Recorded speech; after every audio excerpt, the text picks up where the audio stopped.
नमस्कार, संसद टीवी में आपका स्वागत है। मैं हूं प्रतिबिंब शर्मा। कोविड-19 की मौजूदा स्थिति में से जुड़ी तमाम जानकारी लेकर हम हाजिर हैं कोरोना अपडेट के साथ, जिसमें हम आपको बताएंगे कि कोरोना को लेकर देश दुनिया की क्या है ताज़ा स्थिति। साथ ही हम अपने विशेषज्ञ मेहमानों से समझेंगे कि वर्तमान हालातों में कोरोना के नए वेरिएंट से आप अपना, अपने परिवार का और अस्पतालों में भर्ती मरीजों का बचाव कैसे कर सकते हैं, कैसे सतर्क और स्वस्थ रह सकते हैं। तो आइए शुरुआत करते हैं आज के कोरोना अपडेट की।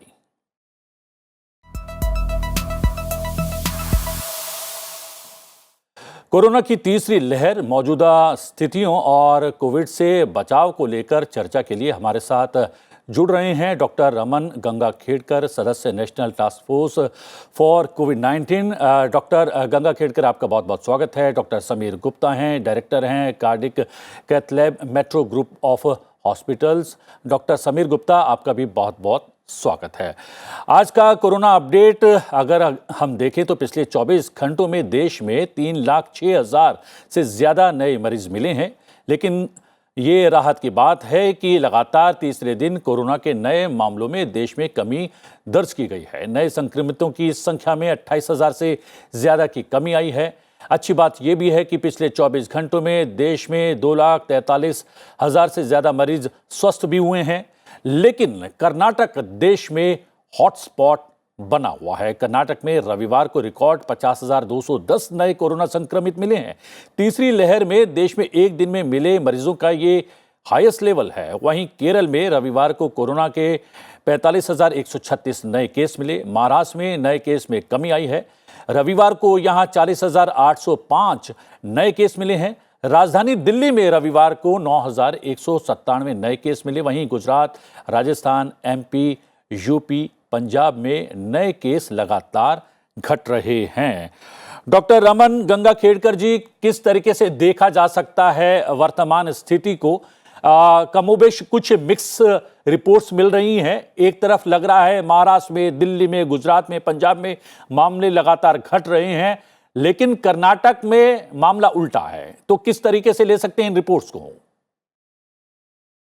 नहीं, इसको ये जो वेरिएशन हमको दिख रहा है, इसको ज्यादा ओवर इंटरप्रेट करना सही नहीं होता है।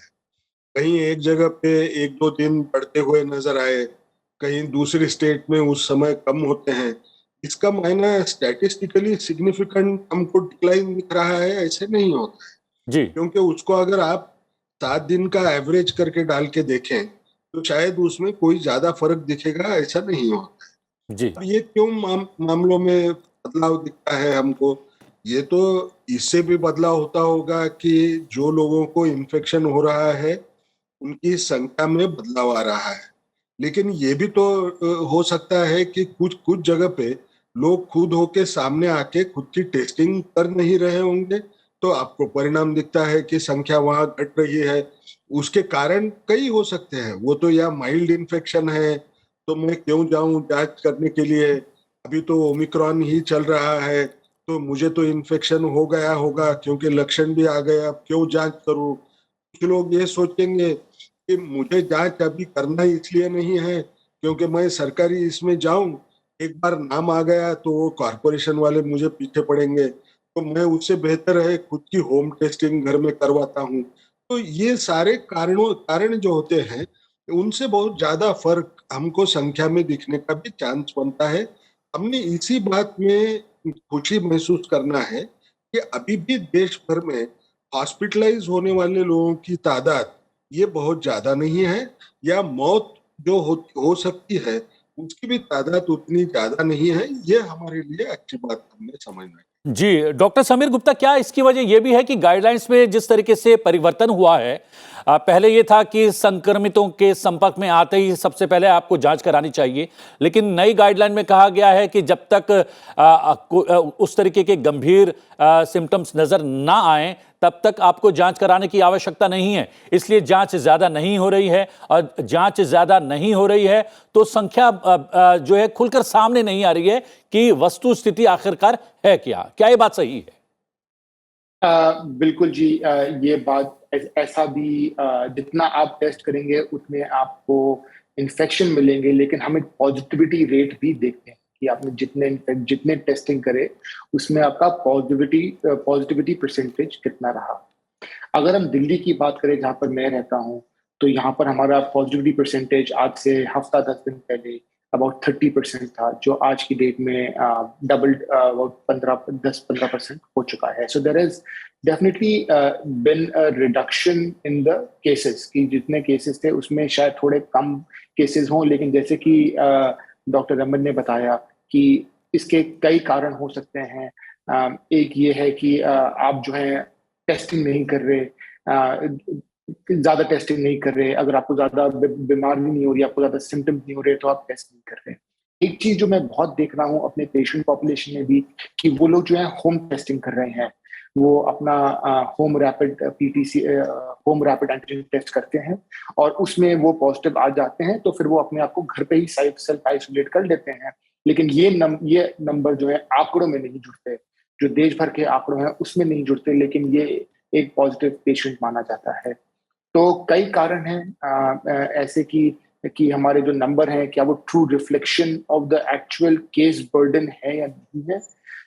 बट और जो 7-day एवरेज ऑफ केसेस होता है, वो एक्चुअली एक गुड रिफ्लेक्शन होता है। जी, डॉक्टर रमन गंगाखेड़कर, जो अभी तक की बात सामने आई है, आप दोनों विशेषज्ञों से चर्चा की गई है, उसके मुताबिक तो ये बात सामने आ रही है कि जो नंबर ऑफ केसेस नजर आ रहे हैं वो ज्यादा हो सकते हैं अगर सबकी टेस्टिंग हो तो। ज्यादा हो सकते हैं, इसमें तो कोई शक नहीं होता है। कभी भी सारे के सारे लोग जिनको इन्फेक्शन हुआ है वो कभी भी 100% लोग सामने आएंगे, टेस्ट करेंगे, ऐसा तो कभी माहौल बन ही नहीं सकता है। तो ज्यादा होते हैं, लेकिन कितने प्रमाण से, यानी अगर उसका फैक्टर देखे तो क्या वो दुगने हैं, क्या वो 2.5 गुना है, इसका अंदाज लगाना अच्छा रहता है। लेकिन इस समय कि जो अलग अलग किस्म की चीजें, जैसे मैंने पहले बताया, वो जब है तो उसका भी अंदाज लगाना इतना आसान काम नहीं है। और सबसे बड़ी बात, अभी का जो समय है पैंडेमिक का, इसमें हमको पहले फर्स्ट वेव के अंदर जैसा हिसाब था कि उसमें हमको इन्फेक्शन चारों तरफ एस्टेब्लिश होने नहीं देना था सारे देश भर में, तो हर स्टेट के अंदर जाना नहीं चाहिए, ये कोशिश जब थी, वो तो पहली वेव थी इसलिए थी। अब हमको ये पता चला है सेकंड वेव में कि वो चारों तरफ फैल चुका है। अभी इन्फेक्शन कंट्रोल ना, ये सबसे ऊपर का या अहम ऑब्जेक्टिव नहीं है। अभी का जो ऑब्जेक्टिव होता है, यानी ये जो नंबर्स बढ़ रहे हैं, ये नंबर की वजह से मेरी हेल्थ सिस्टम, यानी हॉस्पिटल में ज्यादा भर्ती होना या मौत होने का जो डर है, वो डर बढ़ना, ये अगर हम रोक पाए तो ये स्टेज को हमारे लिए सही होता है। क्योंकि पहली स्टेज में स्प्रेड कम करने की बात रहती है, सेकंड स्टेज में रिस्क मिटिगेशन स्टेज बोलते हैं, कि जिससे हेल्थ सेक्टर को चैलेंज न खड़ा हो जाए। तो उस हिसाब से अगर आप देखें तो हमने संतुष्ट रहना है, वो संख्या की तरफ नहीं देखना है। जो नए नंबर्स की बात होती है हर रोज, उससे या तो न पैनिक होना है, न वो नंबर देख के अगर उससे कुछ कुछ उससे गलत परिणाम हेल्थ सिस्टम के ऊपर दिखाई नहीं दे रहे हैं, तो ये इसके बाद में भी खुशी भी नहीं होना है।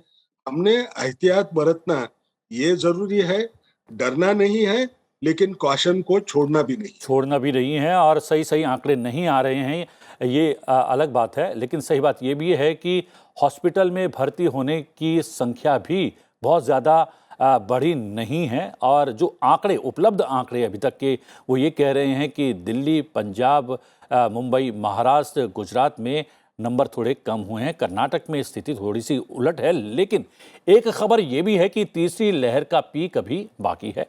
आईआईटी मद्रास की स्टडी में दावा किया गया है कि अगले 14 दिनों में तीसरी लहर का पीक आने वाला है। तीसरी लहर अगले 2 हफ्तों में पीक पर पहुंच जाएगी।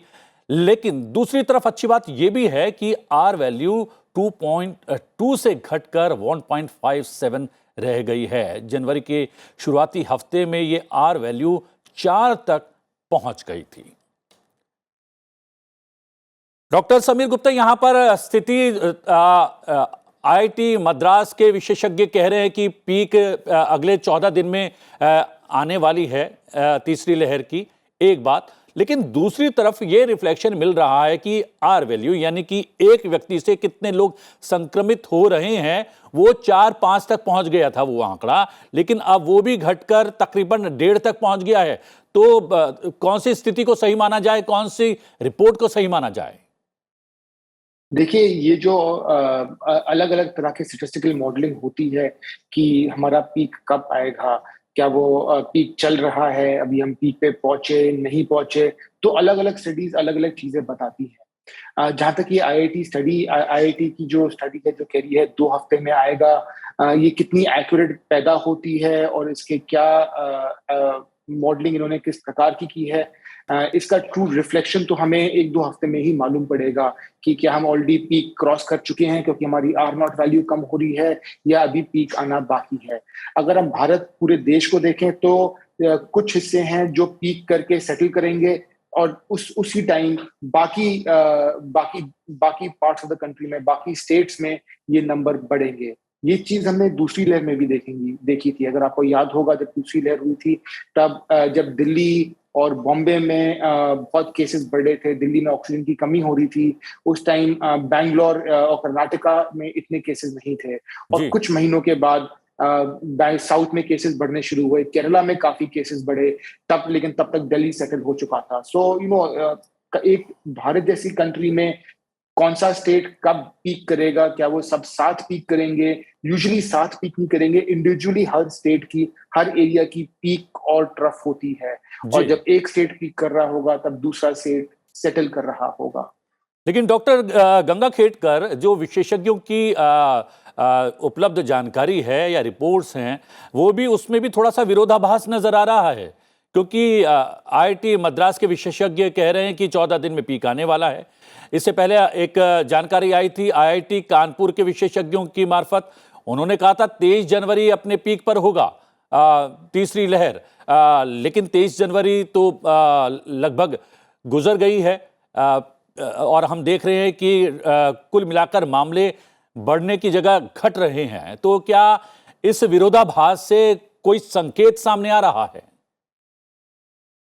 देखिए, ये जैसे मॉडलिंग होता है, मॉडलिंग तो आपके पास एक संख्या आएगी, वो संख्या से आप एक अंदाज लगाने की कोशिश कर रहे हैं वो ट्रेंड के ऊपर कि कल चल के कितने दिनों में कैसे केसेस उभर के आएंगे, और उससे हम अंदाज लगाते हैं वो कब कम होगी। लेकिन हमको एक समझना है, सिर्फ एक संख्या के आधार पे अगर हम सोचना शुरू करें कि उसकी ट्रेजेक्टरी कैसे होगी, तो इसमें कई एजम्पशंस का इस्तेमाल करना पड़ेगा ना। वो जो एजम्पशंस होते हैं, यानी कई चीजों के बारे में हमको मालूमात नहीं होती है। तो जैसे आपने अभी आर नॉट वैल्यू बोला, समझ लीजिए आज मैंने समझा कि आज की आर नॉट वैल्यू 1.6 है। अब 10 दिन के बाद में क्या आर नॉट वैल्यू रहेगी, इसका मुझे एक अंदाज लगाना पड़ेगा।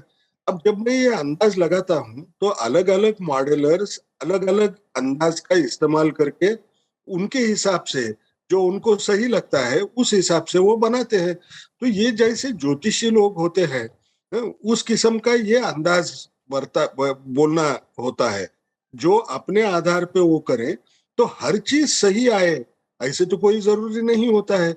यानी आपका कहना है कि रीजनिंग होती है एक तरफ से, ट्रेंड होता है और कैलकुलेशन होता है, उसी आधार पर ये अनुमान लगाया जाता है विशेषज्ञों के द्वारा कि पीक कब हाई होगा, कब जो है डाउन होगा। लेकिन अगर बात करें दुनिया में ओमिक्रॉन के वेरिएंट की, तो अब नए वेरिएंट BA.2 का खतरा भी मंडरा रहा है।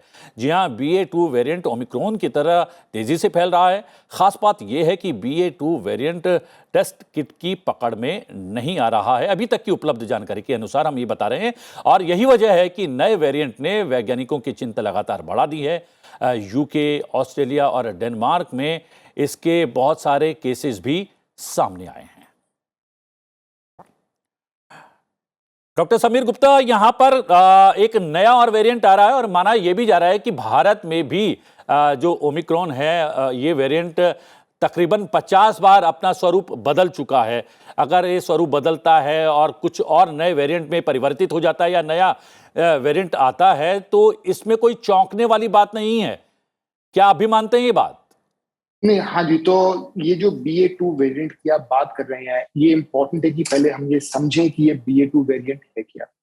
देखिए, जो वायरस होता है, वायरस या वायरस या कोई भी चीज होती है, चाहे वो बैक्टीरिया हो, चाहे वो वायरस हो, वायरस ज्यादा जब वो ग्रो करता है, जब वो मल्टीप्लाई करता है, जब वो बढ़ता है, तब उसके अंदर धीरे धीरे करके म्यूटेशन आती है।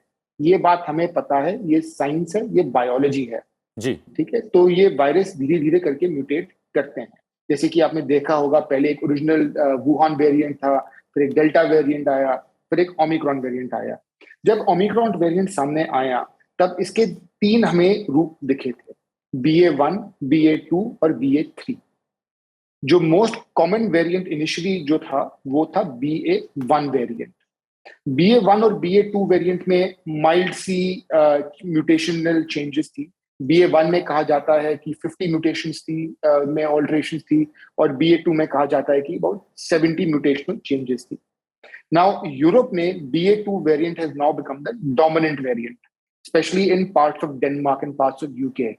तो BA.2 ने BA.1 को हटाकर डोमिनेंट वेरिएंट बढ़ गया है।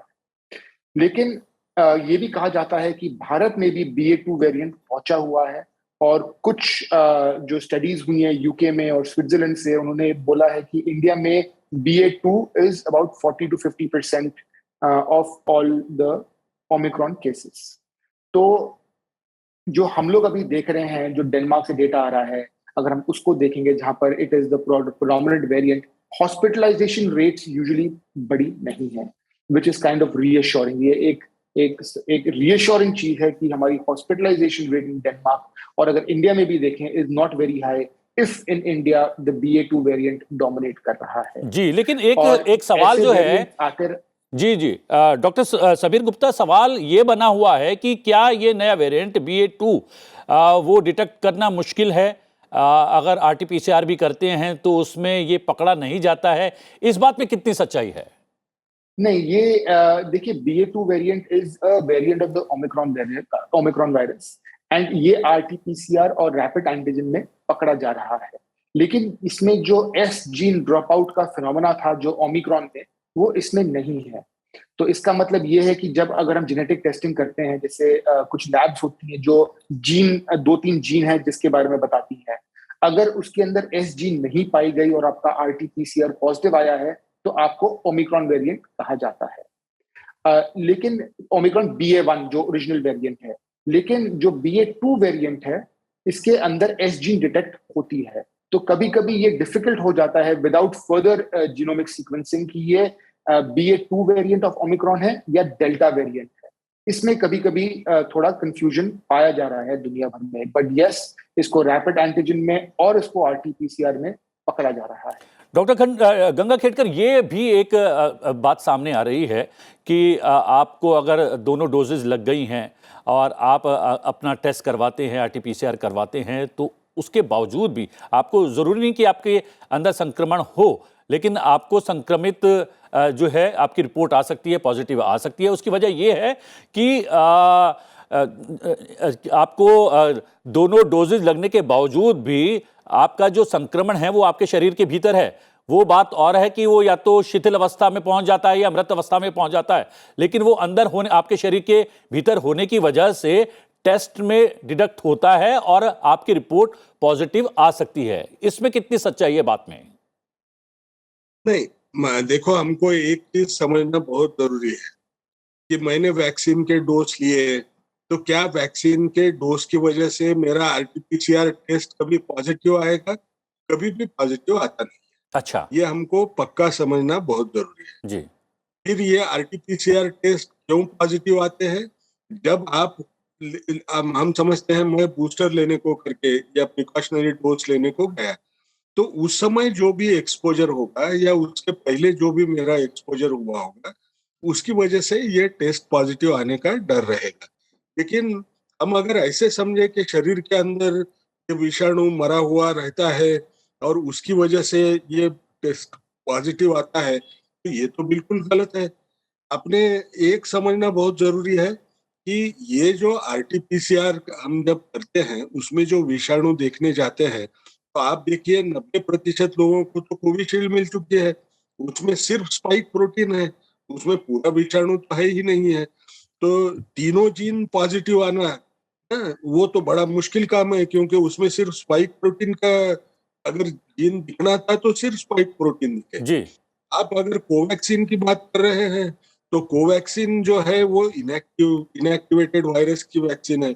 वो विषाणु मरा हुआ है, उसको अगर मैंने दिया तो वो रिप्लिकेट नहीं होगा और ज्यादा विषाणु बनाएगा नहीं, तो उसको हम पकड़ना मुश्किल है, क्योंकि उसको तो मसल के अंदर से, यानी हमने इंजेक्शन जो दिया है जी वो इंट्रामस्कुलर इंजेक्शन होता है। जी जी तो आप जो स्वैब ले रहे हैं वो तो नाक और मुंह के अंदर से ले रहे हैं, तो उसमें ये पॉजिटिव आने का कोई चांस नहीं रहता है। हमने ये सोचना नहीं है कि वैक्सीन लेने के बाद में टेस्ट पॉजिटिव हो सकती है, ये नामुनासिब है। जी जी आखिरी सवाल, आखिरी टिप्पणी डॉक्टर समीर गुप्ता मैं आपसे चाहूंगा। WHO पहले बूस्टर डोज के अगेंस्ट था। उसका मानना था कि बहुत सारे देशों में पहली और दूसरी डोज भी नहीं लग पाई है, तो ये बूस्टर डोज जो है कहीं ना कहीं अतिरिक्त खर्चा हो जाएगा। लेकिन अब उसने बूस्टर डोज को हरी झंडी दे दी है, तो माना जा रहा है कि सतर्कता डोज भारत में शुरू हो गई है, तो अब सभी को बूस्टर डोज दिया जाना चाहिए। हाँ जी, तो धीरे धीरे करके देखिए जो दुनिया भर से आंकड़े आ रहे हैं कि जो जो प्रिकॉशनरी डोज, बूस्टर डोज, जो भी नाम दें आप उसको, वो एक बेनिफिशियल चीज है। उससे आपकी इम्यूनिटी और बढ़ जाती है और आपका जो हॉस्पिटलाइजेशन और इन्फेक्शन का और आपका जो जो सीरियस इन्फेक्शन होने की रिस्क है वो काफी कम हो जाती है बूस्टर डोज के चलते। जी तो डेफिनेटली दुनिया भर में इसको लागू करा गया है। आज की डेट में अगर हम वैक्सीन की सप्लाई को देखेंगे तो आज की डेट में इंडिया में एक एम्पल सप्लाई ऑफ वैक्सीन है। अगर आप कोविशील्ड की बात करेंगे तो there is ample amount of Covishield which is available. ऐसी कोई जगह नहीं है, कोई आदमी नहीं है जिसको अगर वैक्सीन चाहिए और उसको वैक्सीन नहीं मिल रही हो because of lack of availability. Government ने भी काफी जगह फ्री कैंप्स लगाए हैं, प्राइवेट हॉस्पिटल्स ने भी काफी काम करा है इसके ऊपर। So there is ample amount of vaccine. तो it is definitely I think ये गवर्नमेंट भी अपना सोच रहा है इसको आगे बढ़ने के लिए, लेकिन मेरे ख्याल से phased manner is the way to go. जैसे कि उन्होंने करा है कि आज की डेट में 60 इयर्स के ऊपर के लोगों को वैक्सीन मिलेगी, बूस्टर डोज मिलेगा। अब इंडिया में जिस तरह से ये तीसरी लहर फैल रही है और जो गाइडलाइन यही आई है कि अगर आपको बूस्टर डोज की चाहिए तो आपको इन्फेक्शन के 3 महीने बाद आप एलिजिबल होंगे। जी जी तो और ये सबसे भी बड़ी एक बात यह है important कि चीज़ है ये consider नीतिगत करने। फैसला होगा। सरकार क्या फैसला लेती है, और आपने कहा कि उपलब्धता की कोई कमी नहीं है, वैक्सीन की डोज हम भरपूर मात्रा में देश में उपलब्ध है, और किस तरीके से सरकार इस पर निर्णय लेती है कि सभी को बूस्टर डोज लगाने हैं या नहीं लगाने हैं, और वो फैसला भी शायद बहुत जल्द लिया जा सकेगा। लेकिन डॉक्टर रमन गंगाखेडकर जी, आप ने समय निकाला और बातचीत की, और डॉक्टर समीर गुप्ता आपने भी बहुत सारे बिंदुओं पर प्रकाश डाला, बहुत बहुत धन्यवाद आपका। जी हाँ, कोरोना अपडेट में आज के लिए इतना ही। कोरोना अपडेट में आपसे फिर भेंट होगी। हम बता दें, कोरोना अपडेट के माध्यम से हम आपको जानकारी उपलब्ध करवाते हैं, आपको सचेत करते हैं। आपको डराने का उद्देश्य हमारा बिल्कुल नहीं है, लेकिन आप सचेत रहें और डिस्टेंस मेंटेन करके रहें और मास्क का इस्तेमाल करें, और कोशिश करें कि भीड़ भाड़ वाले इलाकों से दूर रहें, उसमें ना जाए। कोरोना अपडेट में आज के लिए इतना ही। कोरोना अपडेट में आपसे फिर भेंट होगी। फिलहाल मुझे आज्ञा दीजिए, लेकिन देखते रहिए संसद टीवी। नमस्कार।